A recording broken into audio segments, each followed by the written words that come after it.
Bonsoir, bonsoir, bonjour, c'est Congo News 24. Bande Konanga, comme toujours avant de commencer notre émission, nous disons merci à Dieu. Nous disons merci à nos chers abonnés et téléspectateurs qui nous suivent partout dans le monde et en RDC. Bande Konanga, soyez les bienvenus. À la une, chers téléspectateurs, on va commencer cette émission Bandeko. Obalobake Yindi, la CLC Ambongo Nchole demande le dialogue entre Fachi et l'opposition. Pour la situation autocominango, dont à lobby seule solution est le dialogue autour de la table. Tous à la connecter, peut-être développer une émission à Bissou. Deuxième point, chers téléspectateurs, déclaration Bandeko ya Fermin Mvonde. Bandeko, premier résultat y a banquette. Alors le procureur général près de la cour de cassation a lobby. Boyoka Bandeko oya lobby. Tous à la connecter, peut-être développer une émission parce que maintenant, enquête sur le Kende, la France, la Belgique et l'Afrique du Sud vers Kinshasa. Boyoka, ndeni makambo zoleka. Troisième point, chers téléspectateurs. Déclaration de FARDC n'est qu'un prétexte pour attaquer Rwanda. Suivez Kagame.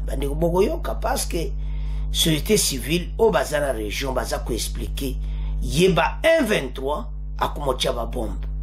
Donc makambo est belé changé na est.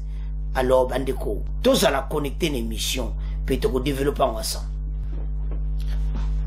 Chers téléspectateurs, émission na bisi bandi. Tokokende directement la déclaration de l'Église catholique. L'Église catholique va confirmer était seule solution et un dialogue. Alors sur ce, basengi la président de la République a solo la na opposition autour de la table. Ils ont dit ceci. Vu la situation aux le Karamboka, vu nande bazo kangabo opposant, ba cité moko na moko bakangi, et surtout la mort de Okende. Et je senga batuba vont autour de la table. Oyo nino tozomona. C'est un film. Et ça vraiment déclaration catholique. Nous allons où? Et ce Saramawa. Alors bandeko, toujours comprendre de l'église catholique et loko balingi. Maintenant, ça fait mal pour la famille. Ils ont perdu leur être cher à cause à Batou, au bazar à besoin bazala, autour de la table, pour ma solo, pour ma kabola gâteau. Non.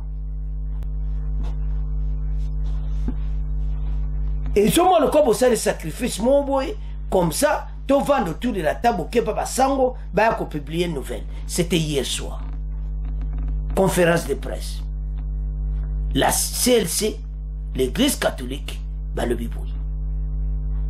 Vu les situations dans les pays, situation actuelle, vu l'arrestation des opposants, ils ont cité même les noms. Balobi Kalonda, Batangi Bakombo Nyonso, et à la fin, ils ont dit ceci. Et surtout, la mort, l'assassinat de Okende, il est temps pour sortir de cette crise, parce que le pays est à la crise, pour sortir de cette crise, que Fachi base à l'ensemble nos positions autour de la table. Fayoulou a lobby que il n'est pas posé candidature à se retirer na ye ou bien boena boye, ba ye bio bazo luka. Si ma église catholique, oh, wow. Ndeko makambo za minene. Pour nini, bazan a besoin que batu baza l'ensemble autour de la table. Tozo kende wapi na mboka oyo. Ba Congolais botele mabola muka, botala opposition bazo la biso. L'heure est grave. Totanga ba déclaration de l'église catholique parce que ça la passe. Et Yindi, CLC Ambongo Nchole demande le dialogue entre Fachi et opposition. Dans la sphère politique, Actuellement, et surtout pour les acteurs de l'opposition, la crainte réside au niveau du traitement leur réservé ces derniers mois.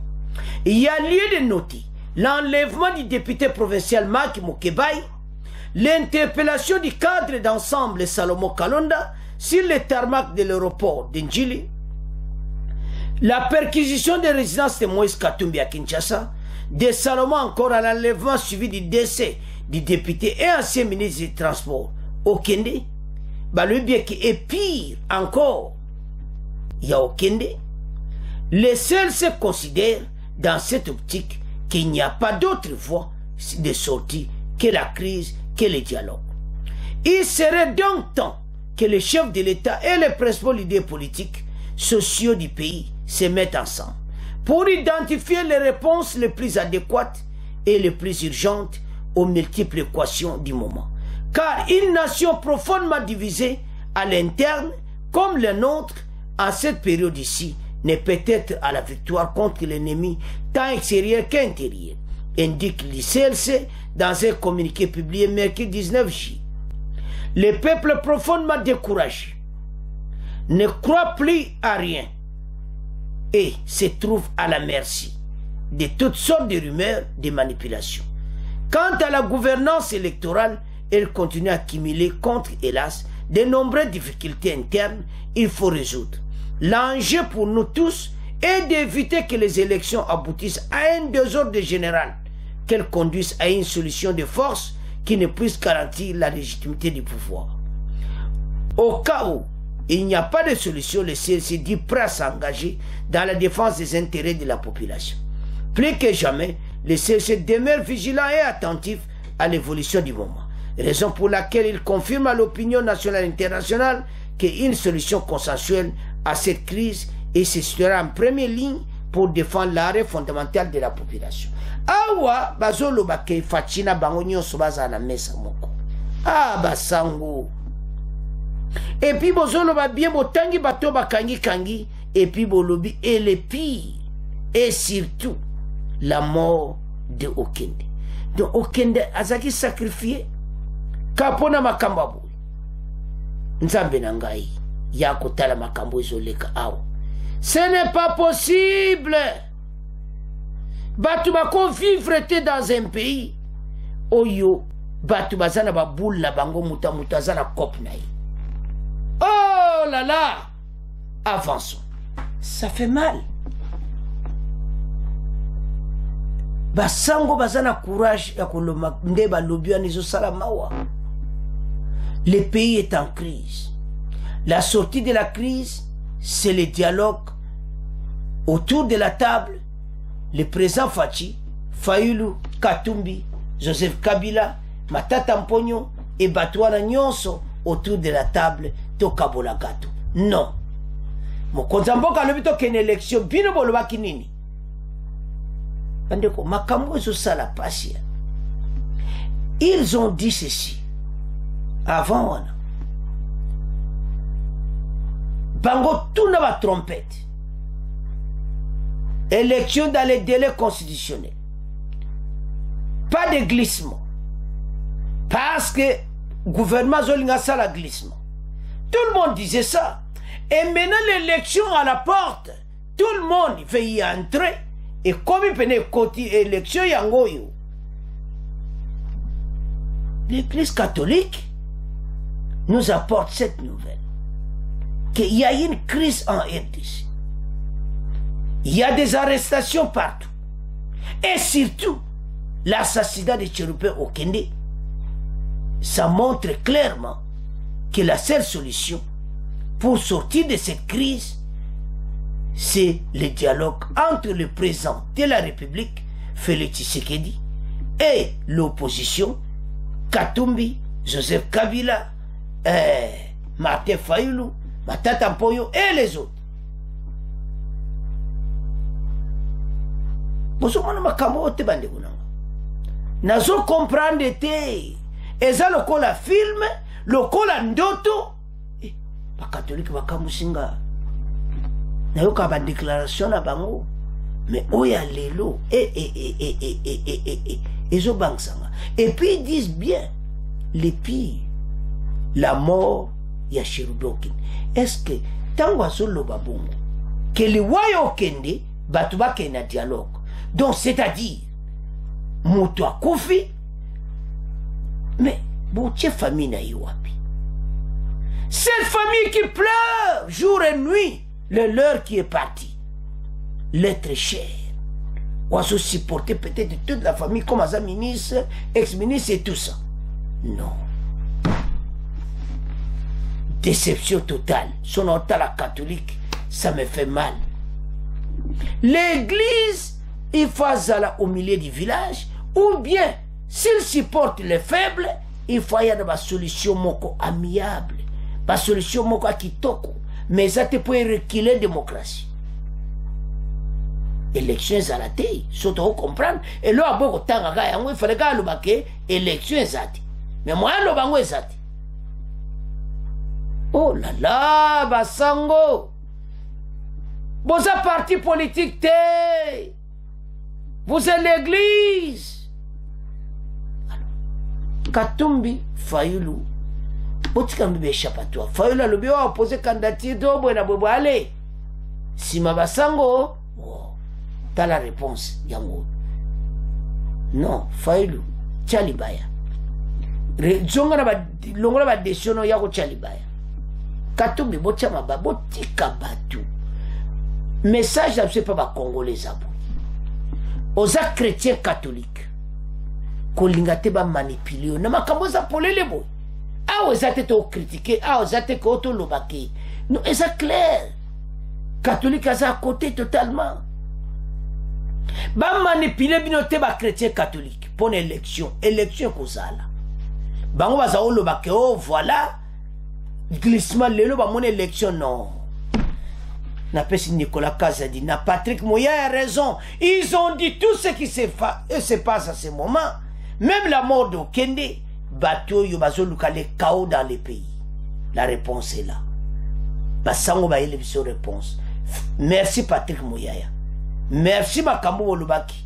Merci Nicolas Kazadi na briefing au Bosaraki lundi. Ça se voit clairement que Batu Oyo balingi élection ti yango baso créer des ordres. Alors, bandeko ça fait mal. Entre temps, et ça sonne pour la famille, ou il va perdre le leur, c'est pour la makambo. C'est à ce point, de comment clôturer premier point, de comment kendena deuxième point, de tika on a bino. Chers téléspectateurs, de comment la point d'abisso, il y a enquête. Premier résultat, baye kopesa. Préliminaire, il y a enquête. Baye kopesa ba Congolais réponse n'a procureur près de la cour de cassation Fermin Mvundi, procureur général à l'Obiboui, que Aza en contact avec la France, Aza en contact avec la Belgique, Aza en contact avec l'Afrique du Sud, na MONUSCO bango nyonso baza kokoma na Kinshasa pona ko avancer na obazanango. Alors bazo négliger enquête interne. Abi ba société association ya externe et ça va décision boyi mokonza mboka to décision wana pour faire la lumière na ba oyo nyonso balukaki makambo monde bosuki penza. Alors il a dit que ba téléphone ya okende ezakaka kolela kaka bazaka ko benga téléphone à garde de corps ezaka kolela ezako benga ba appel international ezaya ko inda esi indi somona au moins place bakanga abato tango bazozela ba expert sikoyo ba expert ya télécommunication bazo connecté ba appel wana nyonso bokoyoka eto kotiela bino bazuyoka bayoka ba appel wana nyonso nani aza kobenga okende nani aza kobenga parce okende déjà ça invité bayibika ke peut-être téléphone okende eza ya mutu na bango mokubi aza na ngobia quelque part baza kobenga téléphone ya garde corps baza kobenga ba téléphone même ya chauffeur do ba téléphone eza kolela mais bazo mona ba appel international na national mais international ndi bazozela ba expert internationaux balo bakangi batu die pelé national po tango yozo benga garde corps pona nini ozo benga okende pona nini mutasi akufi basimbi yozo benge po bakangi dia batu ebele à part chauffeur na à part garde corps na chauffeur tokotanga bokoyoka bazo benga batu wana. Alors leurs appels bango bazozwa voilà ndenge ni makambo comme niveau communal bandeko makambo za minene bokoyoka solution oyo za solution moko ya kosakana te. Donc soko zotala biloko tititi olobi ah nzambe non ce n'est pas possible. Mais et l'autre ça va congolais ça boue eti makambo toke nango déjà son alandi fermé mvondi toko tiela binoyi bokoyoka ke déjà makambo zangu baokanga bango tout bazozela siko ba belge ba français na Afrique du Sud na MONUSCO 4 bango wana bakozala bongo sikoyo babimisa ba résultat parce que umelati selon Filon Vonda lui venezo kene kitoko. Mais il a pointé à lui mot très important que garde corps à malobanaye belé zo sala pezo tia moi désordre asa kwa mburiye makambo ebele mais ba okoma na pona. Il a confirmé que l'arme oyo ba betaki na kati ya voiture ba betaki libandati ba bomaki na kati ya voiture na mutu ba beti masasi na arme wana oyo ezalaki na kati ya mutu.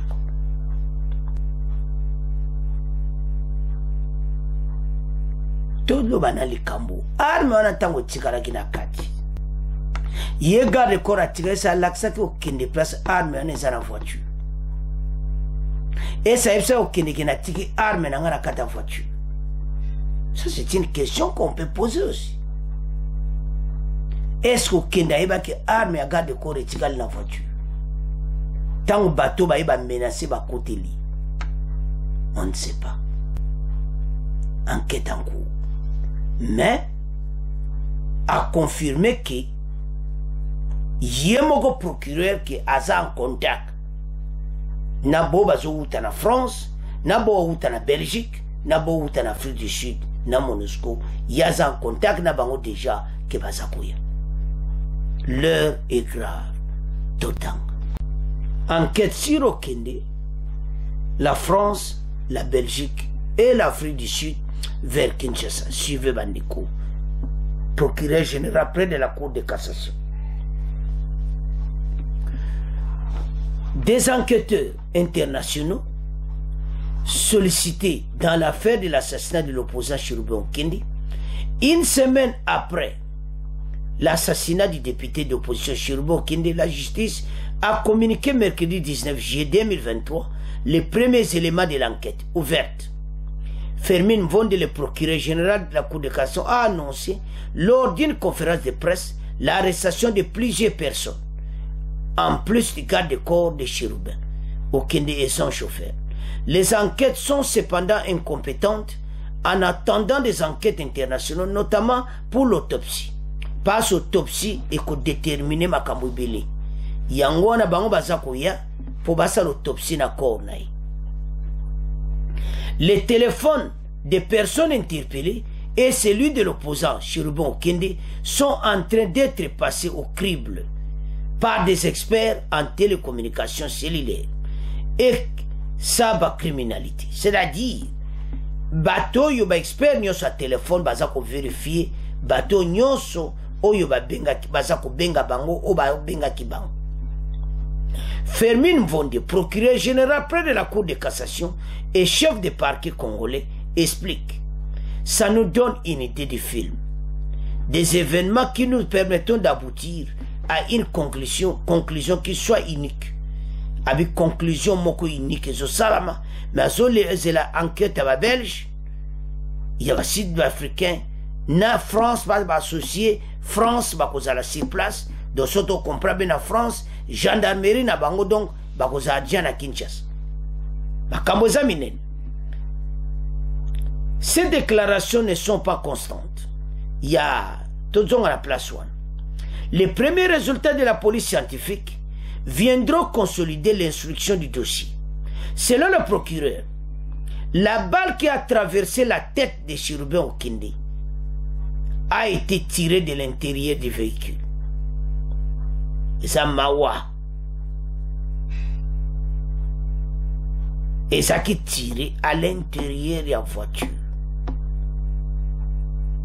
Le tir est parti de l'arme laissée dans le même véhicule par les gardes-corps avant la disparition du député. Ce dernier est considéré comme le principal suspect. Ces déclarations ne sont pas constantes. Il fait des déclarations qui ne semblent pas nous aider à pouvoir nous faire une conviction. Et il y a d'autres personnes qui sont entendues.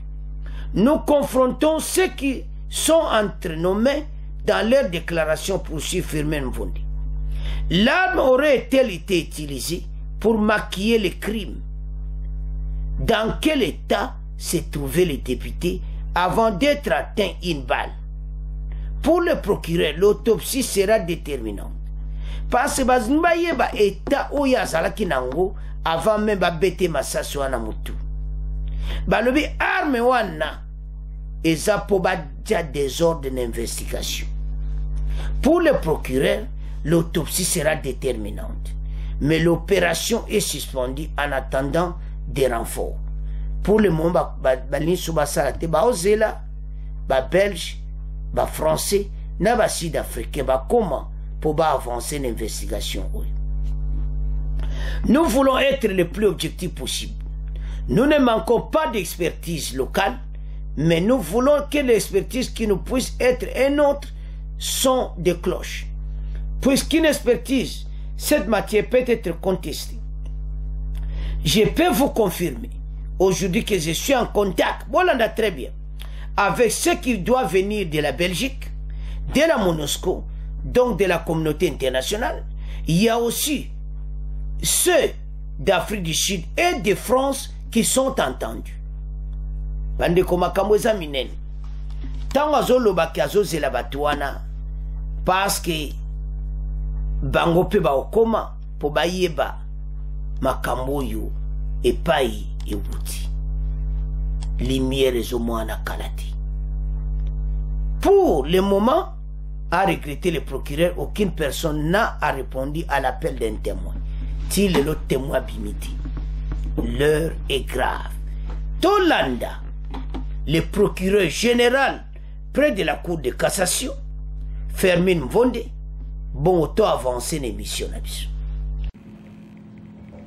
La police scientifique nous a confirmé par exemple que la balle a été tirée de l'intérieur du véhicule. La balle est bel et bien partie de l'arme trouvée à côté du corps. Cette arme qui appartient au suspect. Que ce suspect que nous avons encore entre nos mains nous a fait beaucoup de déclarations. Là où ça complique un peu la tâche aussi parce que ces déclarations ne sont pas constantes. En termes d'experts, il y a ceux de la médecine légale, qu'on appelle médecin légiste.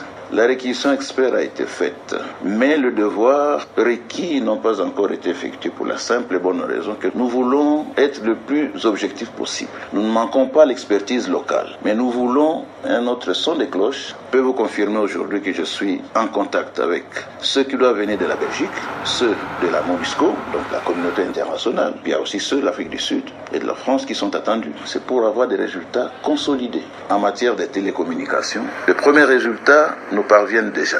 Tous ces téléphones sont en train d'être passés au crible. Ça nous donne une idée du film des événements qui nous permettront d'aboutir à une conclusion qui soit unique. Chers téléspectateurs, Tolandi procureur général près de la cour de cassation. Deux hommes on a clairement que Bazad Jalabea, l'élément à première enquête. Bazo téléphone, bato baza expert na téléphone, balanga baye bato baza ko benga bato baza obakangi. Et puis baye bande makamo kende puis baye betani ni yazala kinango avant ba bete masasi na mutu. parce que arme ba beti masasi na mutu arme wana yango wana garde corps atikaki mais balimba yeba pe avant arme ba beta yango etana ezala kindenge ni avant wana autopsie ko déterminer yango be expert bazakoya ya Belgique, France, Afrique du Sud na MONUSCO a représenté la communauté internationale bande ko mokonza mboka za mayele bomo ne pas makambo ezokende batu wana bakobima na poisa oyo bazo préparer bakwa minene boyi kaka likolo ya nini bakabola gato bokoza na problème sérieux alors mboka ekotaka mobulu kaka basemeka pagayi na mboka mais osimba te bomeki bamarche ya moto alandi bino boye na makanko boma bato il n'y a rien Congolais si afungoli misu ta réseaux sociaux ezali bazoyoka banouvelle neti yo na Congo News 24 bazozwa ba vraie nouvelle okosa congolais te asi kotanga na Congo News 24 ake a partager yango yo ya okosa ba congolais Congo News 24 pa alali te tokotia écrit wana batu batanga et puis ba publier yango eza ya koyinda esi eyindi bozana problème comment bosala makami nene boyi kapo bo créer chaos na mboka élection ezala te boka sonité cette famille qui ont perdu les leurs non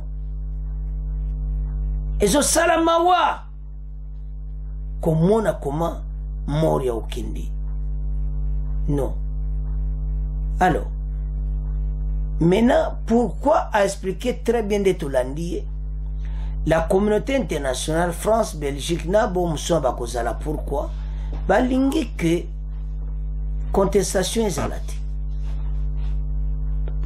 j'ai vu ba français a dit oui ezayi Belgique a levé oui ezayi Afrique du Sud a levé oui ezayi MONUSCO a levé oui ezamutu siko yona tindaki mon place problème est comme ça celui qui a tué ce n'est pas le commanditaire. Qui est le commanditaire? Balukai. Le commanditaire va batami quelque part. Beaucoup bimana poisson. Parce que batua no ba okanga. Bakomona ke o tika fana tanga parce ba okoma tala ndenge ba français ba belge ba tuna ba question o abiso pe ba tuna ka isa différent. Ba comment na po ba compagnie coincé ba loba non tika ngana le ba vérité ga ba ko le ba vérité ta ba yebia bato bazoya baza expert na makambo et pas na so ba biloko ba bale za pena minité mina ba pays et occidentaux ba pays tout biloko on les belé ba boma ba bale belé alors ba yebia alors qu'est-ce qui va se passer maintenant enquête mbeko yeba na ba téléphone ezolela a téléphone okende mutu yeba kufuzo benge point téléphone à garde de corps téléphone ba téléphone eza namba ba uto kanga ba téléphone eza kolela ba kebo simbae ah bo simbae mais balingi sikoyi bo bazana international o bazo benga libanda pe bakanga bango les musazo benga na France les musazo benga na Belgique les musazo benga na Afrique du Sud bo chaye maboko baya nae makambo eza minene boko yoka bako simba bato ebele alors soto tala biloko yo eza mort nalala bandeko ebele awa bazotia ba téléphone garde corps wana zoloba avant même bakanga ye bino tu boza na problème sérieux parce que mena bazokanga bato tout clic nyonso oka téléphone non et bako simba yo basa parti à téléphone bako kanga batebili ba okutele ce message à WhatsApp parce que bakanga ki brusquement ay bate ba okanga ba message za kati voilà ndé makambo zokende alors bandeko telle étape pour te comména l'heure est grave donc batoyo solution que j'en peux pas publier on sait à ce point tu remontes deuxième point tu es à troisième point chers téléspectateurs tu commune à point na biso o balubake yindi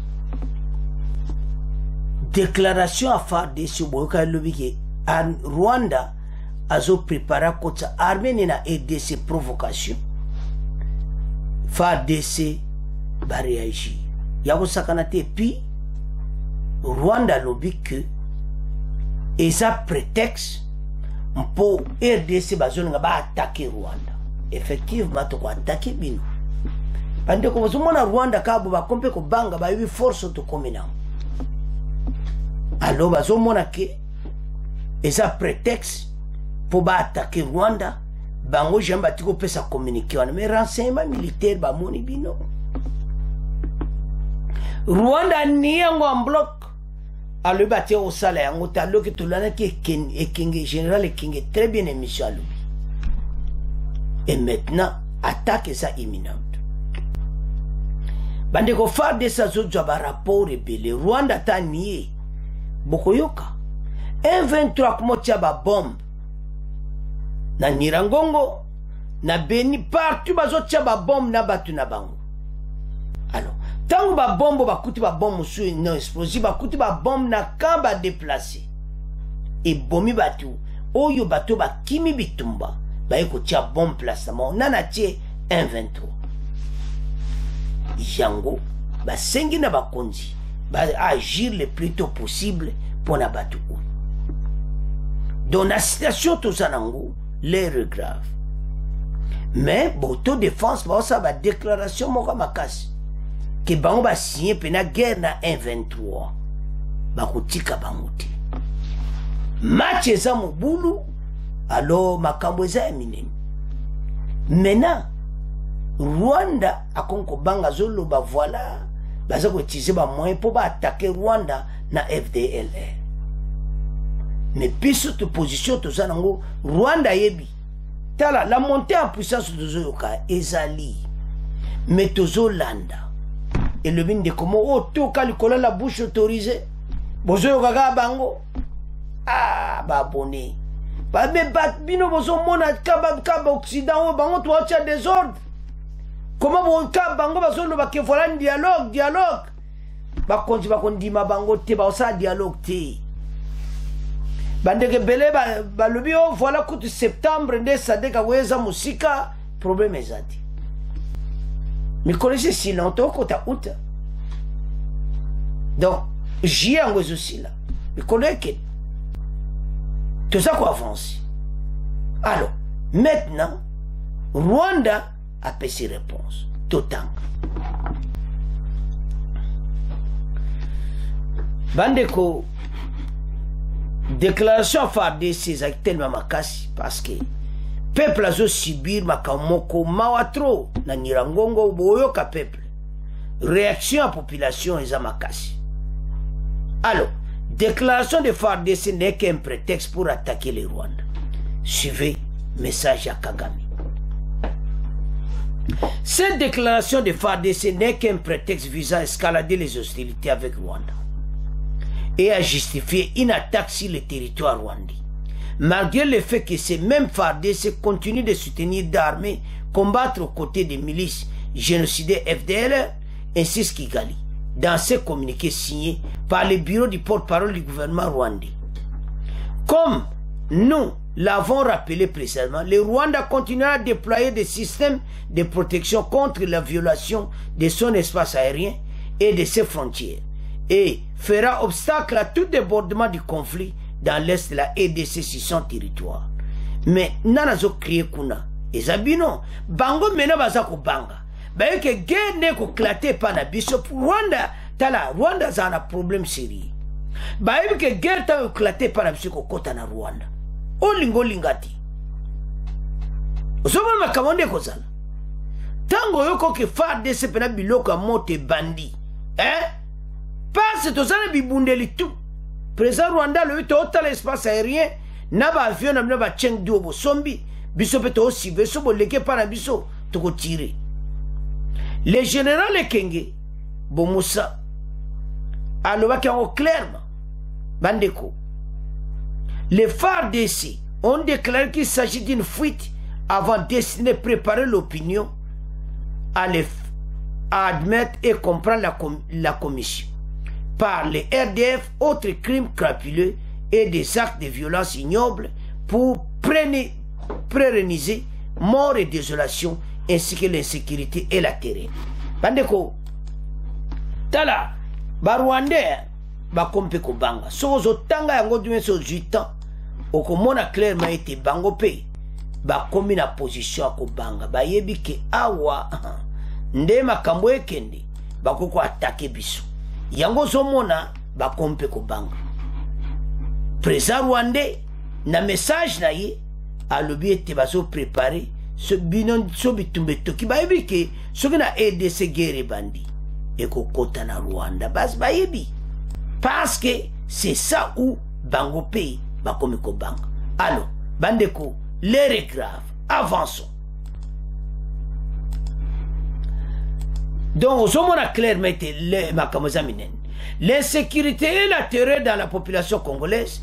Le général-major Ekengi Sylvain, qui a parlé au nom de FARDC, a précisé que les RDF qui sont déjà présents dans plusieurs localités de Massissi, Rutshuru, Nirango, dans le Nord, veulent officialiser leur présence sur le sol congolais.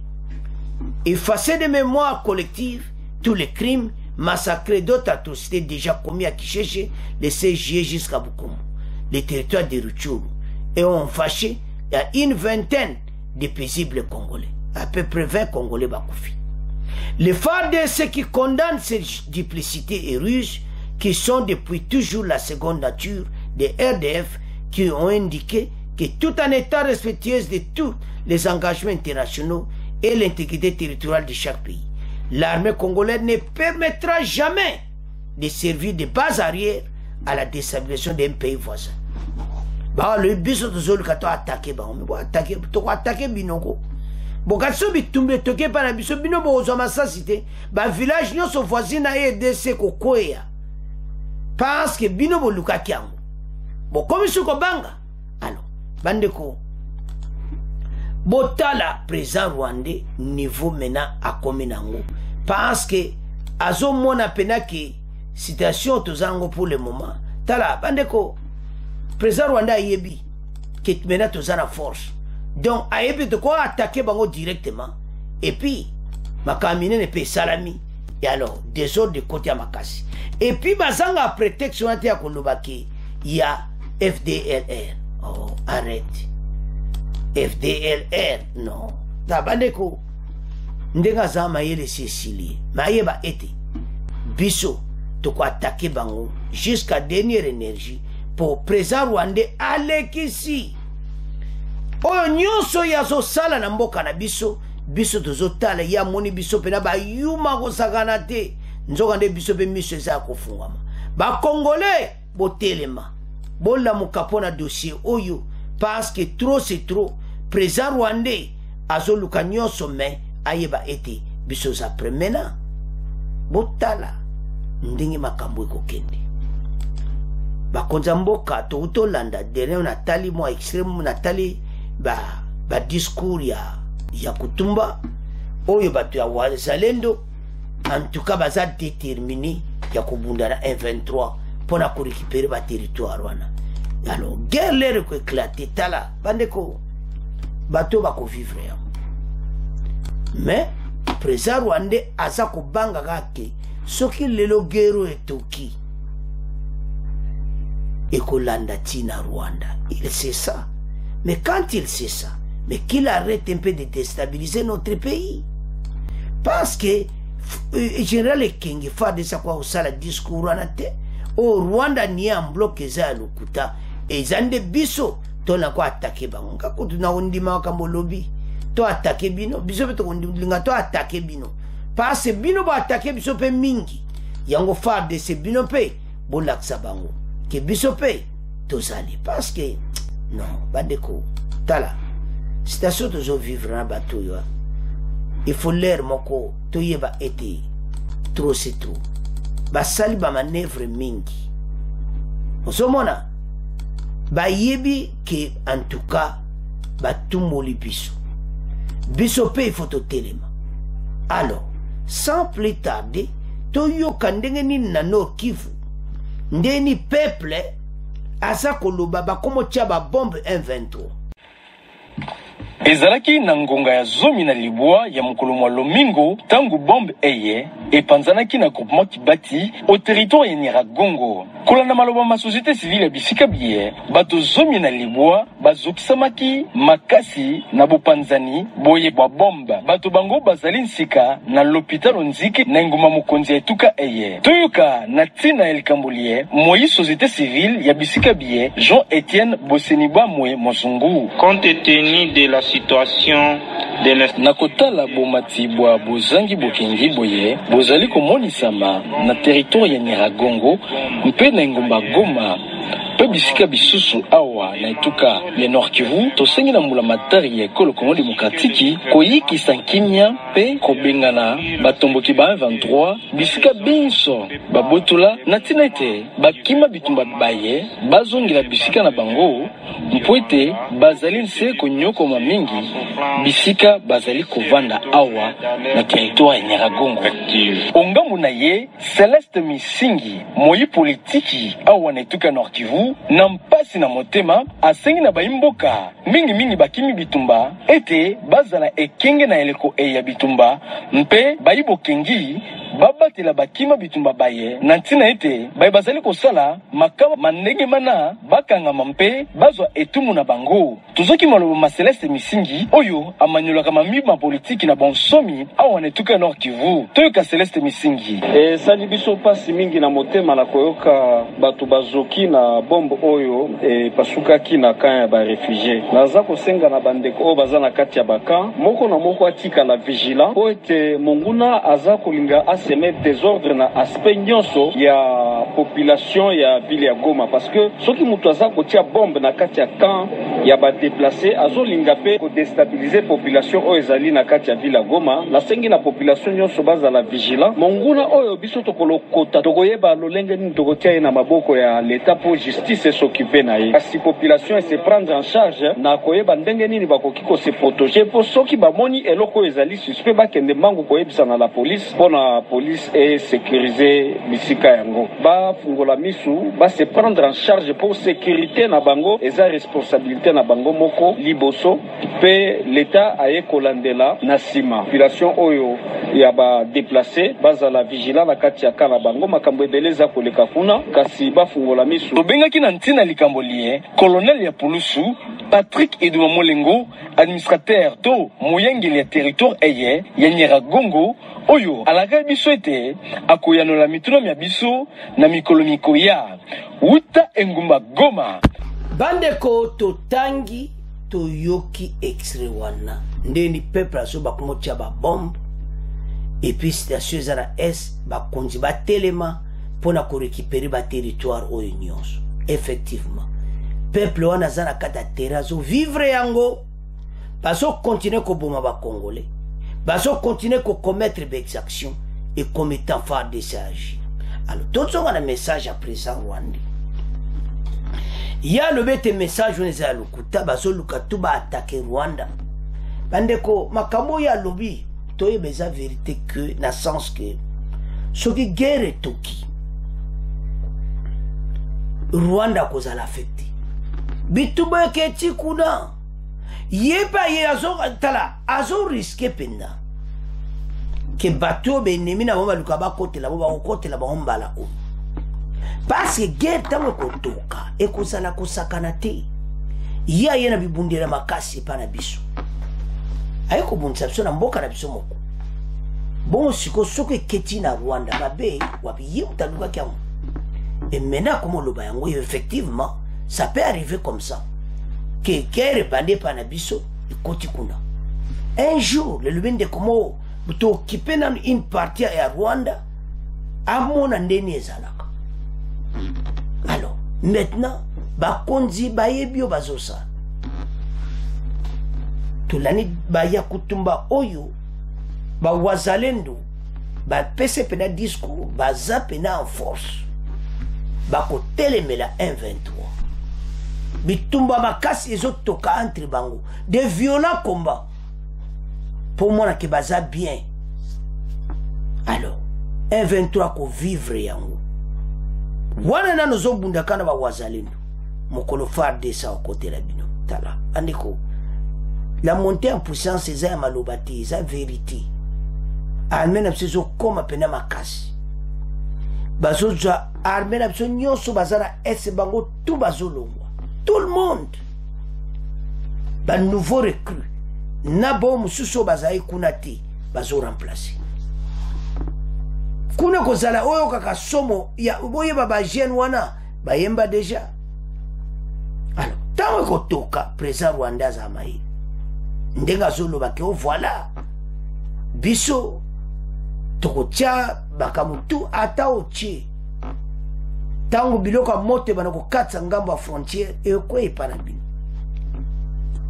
alors président Rwanda ko banga pe kominaye ayebi yango monoko atia kayebi ke lelo si se éclata EDC bango pe bakozala affecté et kozala problème pona Rwanda alors ba Rwanda basakani mingi mais zo koma na moment siko ya kwa agir tolandi peuple passe na motema bakoma tia ba bombe tina ba camp déplacé M23 ba bomaka ba congolais alors FARDC doit agir le plus tôt possible bandeke beba zo ko zela SADC kwa neza musika na septembre tozota mais na ndenga na zomona ekozala koyinda kalati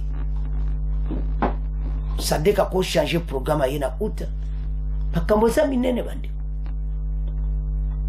mais il faut ça remise et reprise na ba Kenya ba Uganda pona ko éviter bato yo batia biso na mungulu pas ba on quitter ba o sepelate ko quitter alors il faut ça peine remise et reprise na ba place au baza voilà situation tozana alors bandeko match ça déjà na kata terrain za kunyingana biso tozana vigilant population no Kivu vigilant était malgré ce oumela tokolonga munguna toko récupérer ba territoire peuple na kozonga nesika na yi c'est à ce point comment clôturer mission na biso bon continuer ko s'abonner massivement au revoir à la prochaine.